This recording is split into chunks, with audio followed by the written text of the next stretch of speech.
વંદે માતરમ વિદ્યાર્થી મિત્રો, આપણે જે લાસ્ટ એપિસોડ છે એની અંદર પ્રોનાઉન વિશે અભ્યાસ કર્યો હતો. પ્રોનાઉનની જે છે ત્રણ આપણે પ્રકાર જોયા હતા. પર્સનલ પ્રોનાઉન મુખ્ય ટૂંકમાં આપણે ટાઇટલ હતું, અને એ ટાઇટલની અંદર ત્રણ પેટા પ્રકાર જોયા હતા. વિભક્તિ જોઈ હતી, તો સબ્જેક્ટિવ કેસ કર્તા વિભક્તિ જોઈ હતી, ઓબ્જેક્ટિવ કેસ કર્મ વિભક્તિ જોઈ હતી, પછી હતું રિલેટિવ કેસ એટલે સંબંધ અને કા અથવા તો સંબંધક, આ બે વિભક્તિ આપણે જોઈ હતી. તો આટલી જે ત્રણ વિભક્તિઓ જોઈ હતી, એ ત્રણેય વિભક્તિમાં I, you, they, he, she, it, આનો આપણે એકબીજાના રૂપો જે છે અલગ અલગ પરિસ્થિતિમાં રૂપો જોયા હતા. જેમ કે કર્તા છે, કોણથી પ્રશ્ન પૂછતા જે જોવા મળે છે, ક્રિયા કરનારો કોણ અથવા તો વાક્યની અંદર મેઇન કોણ છે, તો એ જે છે એ કર્તાથી જશે. બીજું કર્મ, શું અથવા કોને અથવા કઈથી પ્રશ્ન પૂછતા જે જવાબ મળે છે એ થઈ જશે કર્મ. પછી કર્મની અંદર બે પ્રકાર જોયા હતા આપણે, બરાબર છે.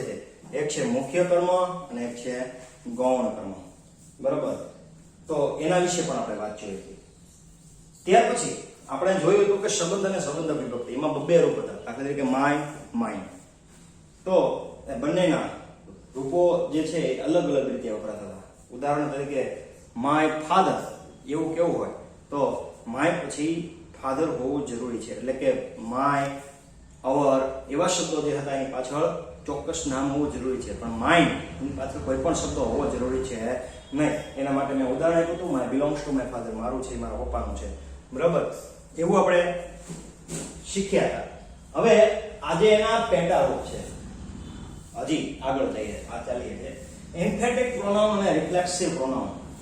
પર્સનલ પ્રોનાઉનના બે પેટા પ્રકાર હજી છે, બાકી છે. તો ભારવાચક અને આત્મલક્ષી સર્વનામ, બંનેનો જે રૂપો જે છે એ બધા સરખા છે, કોઈ પણ પ્રકારનો ચેન્જીસ નથી. પરંતુ એમ્ફેટિકનો ઉપયોગ છે કર્તા પર ભાર મૂકવા થાય, એટલે કે ભારવાચક છે. ત્યારે આત્મલક્ષી સર્વનામ એ ક્રિયાપદના કર્મ તરીકે વપરાય છે. તો ક્રિયાપદના કર્મ તરીકે વપરાતો હોય તો મિત્રો આનું સ્થાન તમને ખબર હોવી જોઈએ. તો કે એ ક્યાં હોવું જોઈએ? તો કે ક્રિયાપદ પછી કર્તા, ક્રિયાપદ પછી રિફ્લેક્સિવ પ્રોનાઉન. ત્યાર પછી તો ભારવાચકમાં શું છે? તો એમાં કર્તા પછી તરત જ જે છે એમ્ફેટિક પ્રોનાઉન આવી જાય, અને ત્યાર પછી જે છે એ ક્રિયાપદ આવશે. આટલી વસ્તુ આમાં ખાસ નોંધ કરવાની છે, બરાબર. હવે એક વસ્તુ યાદ રાખીશું કે બંને રૂપ એક જ સરખા છે. મેં વર્સિસ લખ્યું છે, પહેલી નજરે જોતા તમને એવું લાગે કે આમાં કઈ ફરક જ નથી, પરંતુ ગ્રામરની દ્રષ્ટિએ એનો ઉપયોગ કઈ રીતે થાય છે એ ધ્યાનમાં રાખીને આપણે આ ટોપિક ભણવાનો છે, બરાબર. કે આ બે અલગ કઈ રીતે પડે છે. ઉપયોગ જે છે એના બંનેના રૂપ એ સરખા છે, પરંતુ એનો જે ઉપયોગ જે છે મિત્રો એ અલગ અલગ છે. હવે આપણે ગયા વખતે કર્તા વિભક્તિ જોઈ હતી, એનું આ લિસ્ટ કે આ એટલે હું થાય, વી એટલે અમે થાય, યુ એટલે તમે અથવા તું થાય, હી એટલે તે છોકરા માટે, શી તે અથવા તેણી છોકરી માટે, ઈટ તે ને નિજીવ કે મૂંગા જીવ માટે, મૂંગામાં પ્રાણીઓ છે એના માટે, ધે એટલે તેઓ. હવે એમ્ફેટિક ઓર રિફ્લેક્સિવ બેના રૂપ એક સરખા છે. આઈ એનું થાય માય સેલ્ફ. જ્યારે એમ કેવું હોય આ પોતે મેં બનાવ્યું, મેં પોતે બનાવ્યું, બરોબર. તો એ જ વખતે જે છે મેં પોતે એવું જ્યારે કેવું છે ત્યારે માય સેલ્ફ નો પ્રયોગ થાય. અમે અમારી જાતે જોઈને આવ્યા, અમારી જાતે. તો એ સમયે અવસ્થા, તમારું કામ તમારી જાતે કરો, તમારી જાતે એટલે યોર સેલ્ફ. હિમસેલ્ફ એટલે તેમની જાતે, હર સેલ્ફ એટલે તેમની જાતે. પણ જે તે રૂપ છે એની પ્રમાણે જે પ્રમાણે છે ધ્યાન રાખજો. ઇટ તો ઇટ સેલ્ફ, ધે તો ધેમસેલ્વ્સ. યુ ની અંદર બે પ્રકાર છે. શું કામ? કારણ કે જ્યારે આપણે કર્તા વિભક્તિ જોઈએ છીએ ત્યારે યુ એક વચનમાં પણ એ જ છે અને બહુવચનમાં પણ એનું એ જ રહે છે, એમાં કોઈ પણ પ્રકારનો ચેન્જીસ નથી. બીજું કે અહીંયા જ્યારે કોઈ પણ એક જ વ્યક્તિ સામે છે અને એના માટે કેવું છે ત્યારે યોર સેલ્ફ, પણ એક કરતા વધારે વ્યક્તિ હોય તો યોર સેલ્ફ. એફ કે એફ ને દૂર કરતા વીએસ લાગે બહુવચન માટેનો નિયમ તમે નાઉન ચેપ્ટર ની અંદર ભણી ગયા. સેમ અહીંયા એ જ છે, અવર સેલ્વ્સ થશે. ટાઈપિંગ લખવામાં મિસ્ટેક છે. સેલ્ફ. અમે એટલે જાજા છે એટલે અમારી જાતે અવર સેલ્ફ. સેલ્ફ નહીં ચાલે. એવી જ રીતે ધે બહુવચન છે તો ધેમ સેલ્ફ. એફ કે એફ ને દૂર થતા વીએસ દૂર થાય છે. આ બધા સિંગલમાં હોય છે, એક વચન હોય છે. બરાબર. હવે આપણે આનો પ્રયોગ જોઈએ. આ આખે આખું જે છે એમ્ફેટિક કઈ રીતે, રિફ્લેક્સિવ કઈ રીતે. એનું ઉદાહરણ બતાવ્યું છે આઈ માયસેલ્ફ ડુ માય વર્ક. આનું ગુજરાતી મિત્રો કરીએ તો કે હું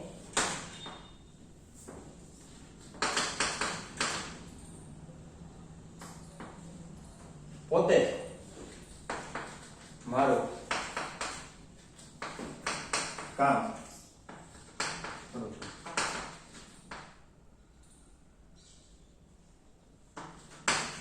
અથવા પોતે જ ગયા હું મારી જાતે જ મારું કામ કરું છું. બીજાની કોઈની મદદ લેતો નથી. હું મારી જાતે જ મારું કામ કરું છું. આવું જ્યારે તમે કોઈને કહો છો એનો મતલબ કે તમે ગર્વથી જે છે એવું કહેતા હોય તો પ્રાઉડથી કહેતા હોય અથવા તો બીજા કોઈને સંભળાવતા હોય. બરાબર. ત્યારે વપરાય. પરંતુ મિત્રો જો અહીંયા માયસેલ્ફ ને હું હટાવી દઉં તો વાક્ય શું થાય? I do my work. હું મારું કામ કરું છું. વાક્યનો અર્થ નહીં બદલાય. વાક્યનો અર્થ બદલાતો જ નથી. શું કામ? કારણ કે તમે કામ આમાં આ વાક્યમાં તમે જ કામ કરતા હતા. આ જગ્યાએ માયસેલ્ફ કાઢવાથી પણ તમે જ કામ કરો છો. તમારું જે છે એ મહત્વ ઘટીને જ જાતો વાક્યની અંદર. પરંતુ અહીંયા જે છે માયસેલ્ફ છે એ ગર્વ માટે વપરાય છે. તમારા પોતા માટે વપરાય છે, પોતાના માટે. એટલે એને ભારવાચક કહેવાય. ભાર દઈને કહે આ કામ હું મારી જાતે જ કરું. બરોબર. જો શબ્દ આવ્યો મારી જાતે જ. બરોબર.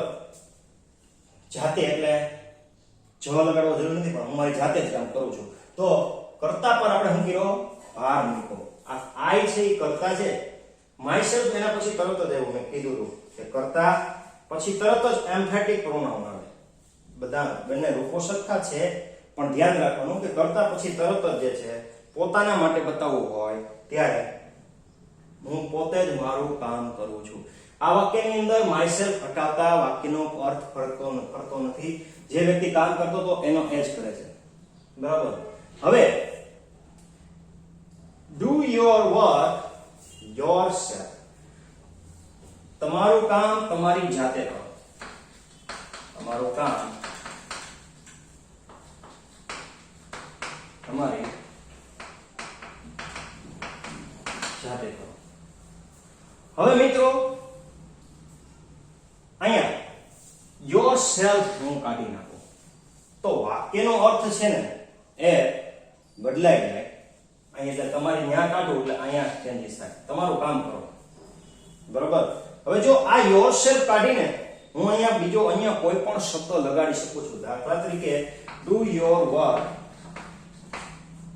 regularly.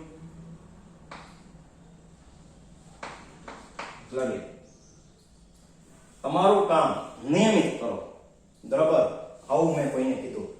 બરાબર. do your work regularly, accurately, ચોકસાઈપૂર્વક કરો. તો અહીંયા બીજો શબ્દ જે છે હું મૂકી શકું છું. ત્યારે અહીંયા એ રીતે મૂકી શકાશે નહીં. બરાબર. અહીંયા વાક્યમાં આ શબ્દને તમે ઉડાડી દો તો વાક્યનો મતલબ જે ક્રિયા કરનારોની બધું એમનેમ જ રહે છે. પણ ખાલી ડુ યોર વર્ક તમારું કામ કરો ખાલી આટલું કીધું. બરાબર. તો યોર સેલ્ફ જો હું હટાવું છું તો વાક્યનો અર્થ ફરી જાય છે. બરાબર. તમારું કામ કરો. તમને કામ કરવા માટે ખાલી કીધું. બરાબર. અને અહીંયા જો માનો કે આ રીતે શબ્દ મૂકવામાં આવે તો આખું વાક્ય ફરી જાય છે. અહીંયા એ રીતે કોઈ પણ શબ્દ મૂકી શકાશે નહીં. ફરક એટલો છે મિત્રો કે કર્તા પછી તરત જ જે આમાંથી કોઈ પણ રૂપ વપરાતું હોય, કર્તા પછી એમાંથી કોઈ પણ તરત જ રૂપ જો વપરાતું હોય તો એ જે છે એમ્ફેટિક તરીકે કામ કરે છે. અને કર્તા, ક્રિયાપદ અને કર્મ અહીંયા જે છે do your work yourself આ ક્રિયાપદ છે. do એટલે અને આ વર્ક ક્રિયાપદ છે અને yourself તમારી જાતે કરો. બરાબર. તો ક્રિયાપદ પછીનું જે સ્થાન છે. બરાબર. તો એ શું છે? તો કે કર્મ છે. બરાબર. તો કર્મ તરીકે કામ કરે છે yourself. તો આપણે આ વસ્તુ છે એ નોટ કરી કે એમ્ફેટિક અને રિફ્લેક્સિવ શું છે. જ્યારે કર્તા પર ભાર મૂકવો છે ત્યારે એને ભારવાચક કહેવાય, બરાબર. અને આત્મલક્ષી સર્વનામ, બરાબર, જેને ક્રિયાપદના કર્મ તરીકે ઉપયોગ કરવામાં આવે છે. અહીંયા ડુ યોર વર્ક યોરસેલ્ફ, તમે તમારું કામ કરો, બરાબર. તો આપણે જે આ ટોપિક જોયું એને આધારે એક્સરસાઇઝ છે એ જોઈએ. ઓકે,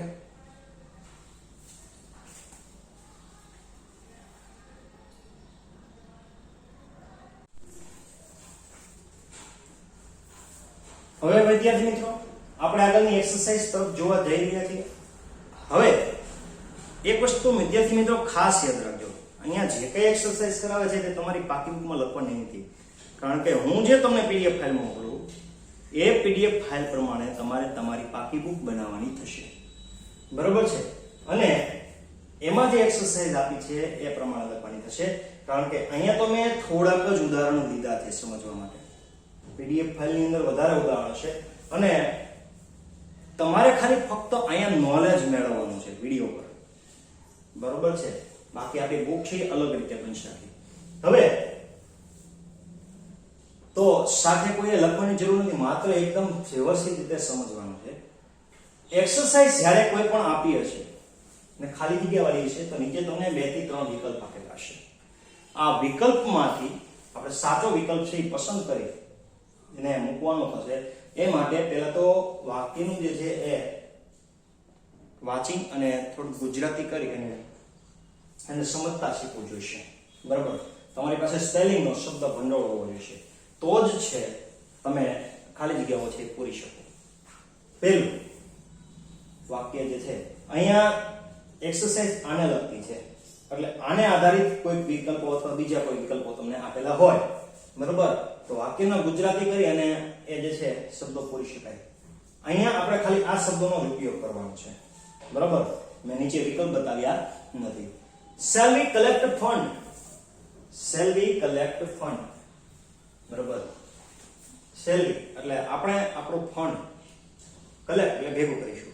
આપણું ફંડ ભેગું કરીશું.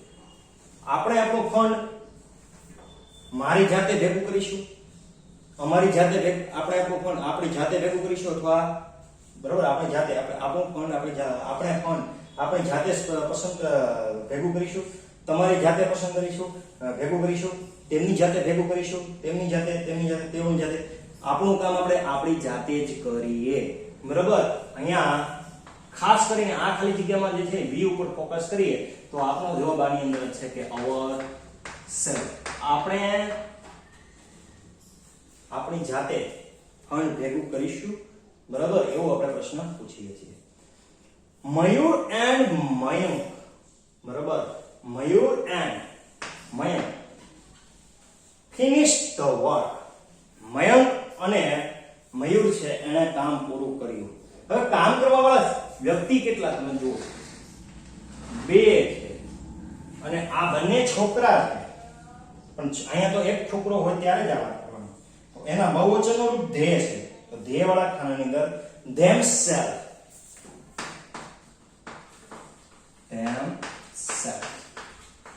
મયંક અને મયંક જે છે તેણે મયુર અને મયંકે તેઓની પોતાની જાતે, બરોબર, તેઓએ જાતે કામ પૂરું કર્યું. મયુર અને મયંકે તેઓએ જાતે કામ પૂરું કર્યું, બરોબર. તો એ રીતે લખી થશે. હવે એક વસ્તુ યાદ રાખજો મિત્રો, અહીંયા જ્યારે અલ્પવિરામ આવે છે ને, અને અલ્પવિરામ પછીનો તરત પછીનો શબ્દ જે ક્રિયાપદ હોય એટલે એનો મતલબ એવો કે ઓર્ડર આપેલો છે.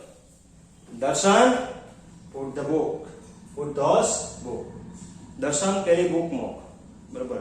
દર્શનને કે છે. હવે સામેવાળીને વ્યક્તિને જ્યારે આપણે કહેતા હોય ત્યારે yourself વપરાય. દર્શન એક જ છોકરો છે,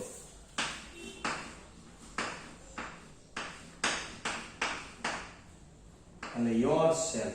દર્શન તારી બુક તારી જાતે મૂકો ન્યા, બરોબર. તું પોતે જ ત્યાં બુક મૂકી દે. આપણે એવું કહ્યું, દર્શન તું પોતે જ ત્યાં બુક મૂકી દે, એવું જ્યારે આપણે કેવું છે, બરાબર.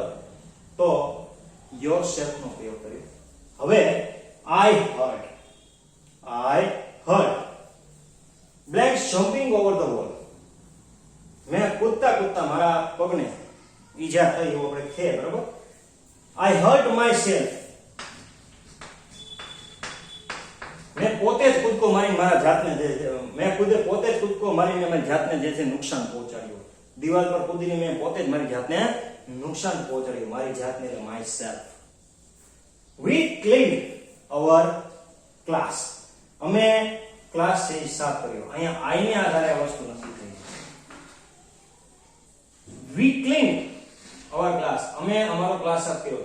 તેની જાતે એવું કે ભલે ન ભલે, તમારી જાતે કર્યો નહીં. અમે અમારો ક્લાસ અમારી જાતે જ કર્યો, બરાબર. એટલે અવર અને વી છે બહુવચન છે, વી બહુવચન હોય એટલે અવર સેલ્ફ છે, બરાબર. We clean our class our self.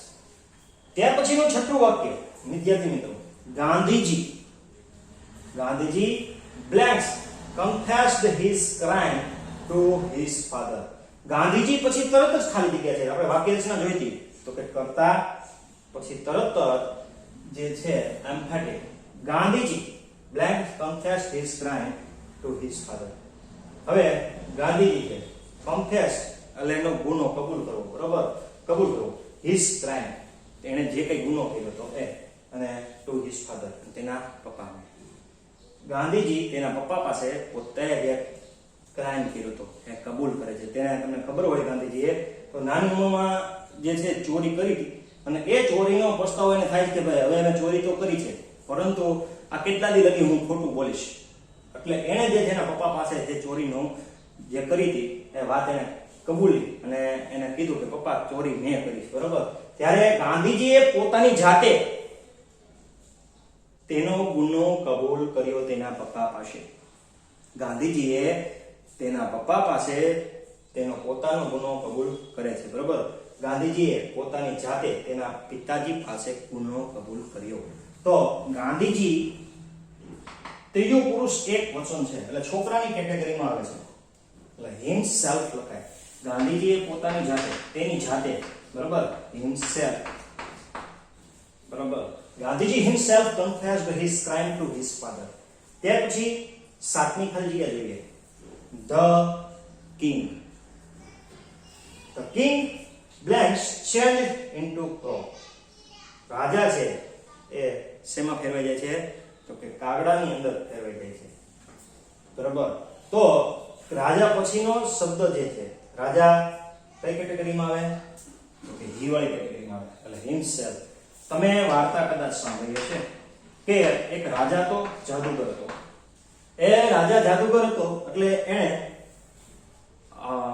એક એની છોકરી હતી એને પરણાવવાની હતી, રાજકુમારીને. એટલે રાજકુમારીને પરણાવવા માટે એવું વિચારતો હતો કે હું જે પરીક્ષા લઉં એમાં જે પાસ થાય એને હું મારી દીકરીઓ સાથે પરણાવીશ.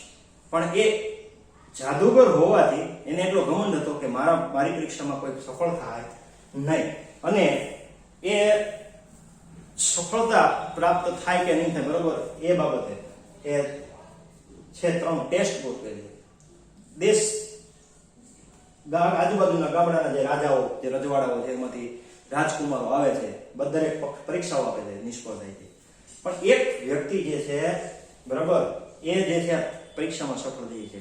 વાર્તા તમે સાંભળી હશે કે એમાં 3 પ્રકારના વ્યક્તિ હતા. એક તો લાંબા, અને એ જે વ્યક્તિ હતો જેની હારે લગ્ન કરવા અને રાજકુમારી માટે એને ગોઈતું હતું, બરાબર. તો એ વ્યક્તિ 3 પરીક્ષાની અંદર પાસ થાય છે.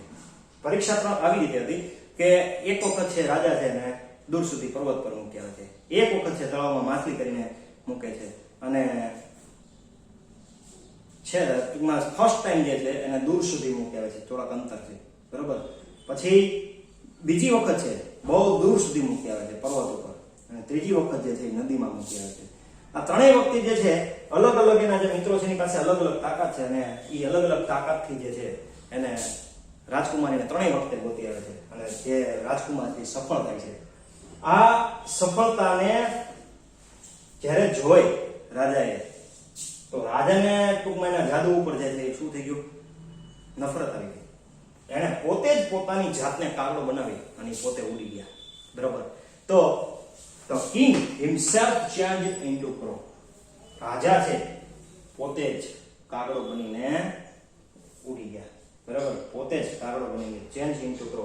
રાજાએ પોતે જ પોતાની જાતને કાગડામાં ફેરવી પછી ઉડી ગયા એવું આપેલું નથી, પણ વાર્તા એના વાર્તામાંથી મેં કટકો કરેલો છે. ત્યાર પછી 8મું વાક્ય. દાખલા તરીકે હું ક્લાસમાં ભણાવતો હોય, બરાબર, અને છોકરીઓ જે છે એના પાઠમાં એકબીજામાંથી દાખલો આપ્યો હોય અને ગણતા હોય, તો છોકરીઓને હું કહી દઉં, છોકરીઓ તમારે જાતે દાખલા ગણો બીજાનામાંથી જોવામાં. બરાબર. આવું જ્યારે હું કહું તમારી જાતે, હવે ગર્લ્સ જાતિ છે, ગર્લ્સ કાઉન્ટ ધ સમ. જ્યારે મેં છોકરીઓને કીધું એટલે એને સાંભળ્યું. છોકરીઓ તમારી જાતે, છોકરીઓને હું કહું છું, છોકરીઓનું ખાલી નામ બોલું છે, બોલાવવા માટે આ ગર્લ્સ એમનું છે, પછી કોમા છે, અલ્પવિરામ.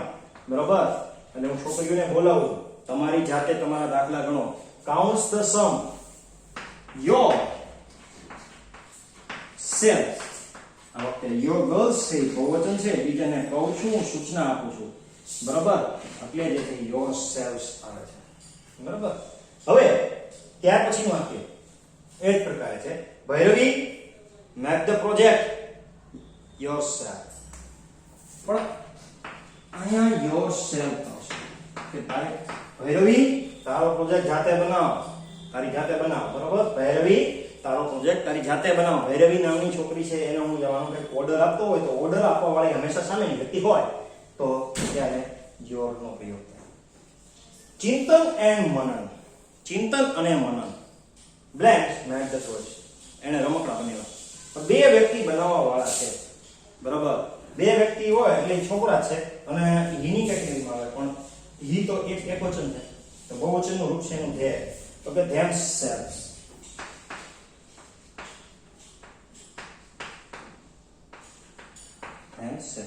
ચિંતન અને મનને તેઓની જાતે છે રમકડા બનાવે.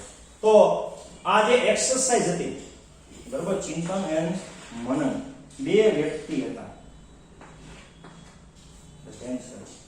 વિદ્યાર્થી મિત્રો અહીંયા આ વસ્તુ જે છે ને નોટ કરવાની છે. આ અલ્પવિરામ જ્યારે આવે છે ત્યારે શું વસ્તુ બને છે? બરાબર. એવું જ છે આ વાક્યની અંદર થયું કે ભાઈ દર્શન છે ને પછી અલ્પવિરામ છે, તો આ પરિસ્થિતિ સમજાય છે. ટૂંકમાં ત્યાં યોરસેલ્ફ ઓર્ડર વાળા વાક્યો હોય છે. બસ વિદ્યાર્થી મિત્રો આ એક્સરસાઇઝ હતી. હવે પછી આપણે આગળનો પ્રકાર જે છે, 2 નંબરના પ્રકાર જે છે ડેમોન્સ્ટ્રેટિવ પ્રોનાઉન, દિશાદર્શક સર્વનામ, એની અંદર અભ્યાસ કરીશું અને અન્ય બીજા કેટલાક પ્રોનાઉન છે એ જોઈશું. તો આટલે લગી રાખીએ. જય હિન્દ, જય ભારત.